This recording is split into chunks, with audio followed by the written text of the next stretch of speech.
যেসব খবর সামনে আসছে এইসব খবর থেকে আমরা যদি একটা সিদ্ধান্তে যেতে চাই তাহলে এমন দাঁড়ায় কিনা দেখেন, যে এই যে এখন সাম্প্রতিক রাজনৈতিক যে জটটা তৈরি হয়েছে, এই জটটা হলো ইলেকশন কবে, ইলেকশন ডিসেম্বরে দরকার, ইলেকশন হবে কিনা, সংস্কারের নামে দীর্ঘ সময় পার করা যাবে না, স্থানীয় সরকার নির্বাচন আগে করা যাবে না।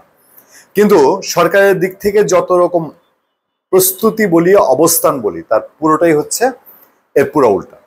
তারা সংস্কার গিলিয়েই ছাড়বে, সংস্কার গিলানো ছাড়া তারা যাবে না। এক নাম্বার, তাদের উপদেষ্টা পরিষদে যে বৈঠক হয়েছে, বৈঠকের 3টা বিষয়, হ্যাঁ নির্বাচন দিব, তবে সংস্কার এবং ফ্যাসিবাদের বিচার আমরা করব। আমরা করব বলতে এখন ধরেন কেউ কিন্তু না করে না, কেউ বলে না যে আপনারা সংস্কার করেন না, আপনারা ফ্যাসিবাদের বিচার করেন না।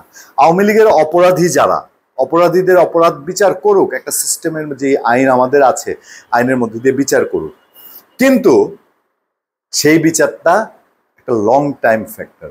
লং টাইম ফ্যাক্টর কি? তাৎক্ষণিক আপনি একটা রায় নিম্ন আদালতে দিলেন, ট্রাইব্যুনালে দিলেন, দিলেই তো শেষ না। বিচার কার্যকর করার ব্যাপার আছে এবং চূড়ান্ত বিচার ঘোষণা করার ব্যাপার আছে।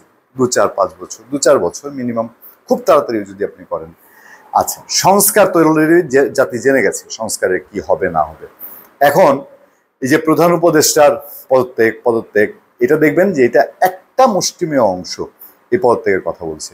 খুব সিগনিফিকেন্ট কয়েকটা বিষয় আছে, উল্লেখ একদম নজর দিয়ে দেখবেন যে প্রধান উপদেষ্টার সঙ্গে যখন বিএনপি বৈঠক করছে সেই সময়ে ওই গুটি কয়েক ছবি দেখবেন, আপনার গুগলে সার্চ দিলেও পাবেন, আমাদের কাছে ছবি আছে, কয়েকজন একটা ব্যানার দিয়ে মার্চ ফর ডক্টর ইউনূস একটা মিছিল করেছে। কিন্তু মিছিলটা তো করানো হয়েছে, মিছিলটা হয়েছে।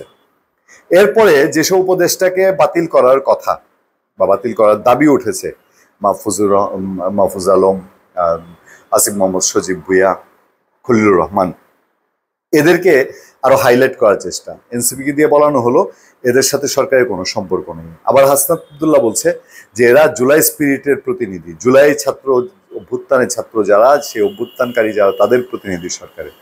তো তাদের প্রতিনিধি এখানে আছে, তাদেরকে হাইলাইট করা হচ্ছে, মানে এরকম একটা জায়গায়। এবং স্থানীয় সরকার নির্বাচন দেওয়ার জন্য একটা যুক্তি দাঁড় করেছে যে দেশের এখন যে পরিস্থিতি, এই পরিস্থিতিতে সরকার দেখতে চায়, সরকারের একটা ইচ্ছা, তাদের একটা খায়েশ যে কয়েকটা নির্বাচন দিয়ে তারা দেখবে কি অবস্থা। দেখেন মানে চিন্তাটা কোন জায়গায়, প্ল্যানটা কোন জায়গায়, যে কয়েকটা নির্বাচন দিয়ে আমরা দেখি। এখন কয়েকটা নির্বাচন দিয়ে দেখলেন, সুন্দরভাবে হইলে আপনারা জাতীয় নির্বাচন দিয়ে দিবেন, নাকি কয়েকটা নির্বাচনের মধ্যে স্থানীয় সরকার নির্বাচন যদি আমার মনে হয় বাংলাদেশে এসে ডোনাল্ড ট্রাম্প আর জো বাইডেন একসাথে হইয়া, ইন্ডিয়ার ওই মোদি বা রাহুল গান্ধী তারা যদি একসাথে হয়, যে টাইপের নির্বাচন হবে, এই টাইপের লোক আইনেও বাংলাদেশে বসায় নির্বাচন করা হয়, বাংলাদেশ স্থানীয় সরকার নির্বাচন কোনোদিনই একেবারে নিষ্কণ্ঠক হবে না।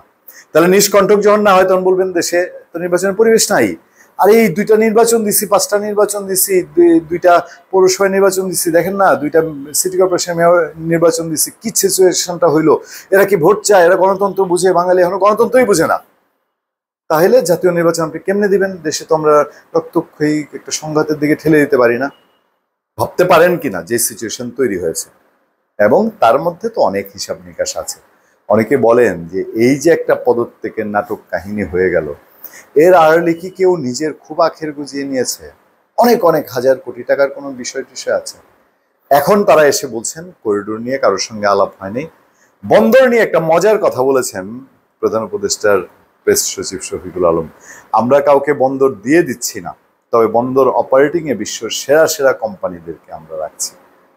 আপনি চিন্তা করে দেখেন, আপনি ঘর দলিল করে, বাড়ি দলিল করে কাউকে দিয়ে দিবেন না, কিন্তু এই ঘর মেনটেনেন্সের জন্য একেবারে ধরেন রোজকা বাজার থেকে শুরু করে কোথায় কি হবে না হবে, ঘরের কোথায় ফ্যান লাগবে, লাইট লাগবে, কোন চাদর বেডরুমে বিছাবেন, এটা ঠিক করে দিবে অন্য কেউ।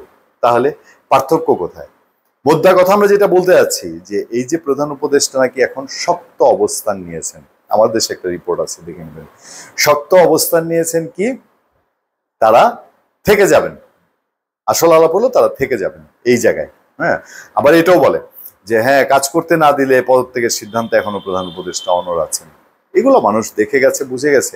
আলটিমেটলি একটা সংকটকে আরো কিভাবে এই যে শক্ত অবস্থান, এনসিপি এদেরকে নিয়ে এই নানান মিটিং এর পরে মিটিং দিয়ে আদতে কি সংকট কাটবে? নাকি যারা এসে বলছে নির্বাচন ডিসেম্বরে হওয়া উচিত, যারা এসে বলছে যে নির্বাচন ডিসেম্বরেই চাই, তাদেরকে চ্যালেঞ্জ করা হচ্ছে। ধন্যবাদ সবাইকে, ভালো থাকবেন, সুস্থ থাকবেন, সত্য করুন এবং সহনশীলতার সাথে আপনার সাথে আতিক রহমান পূর্ণিয়া।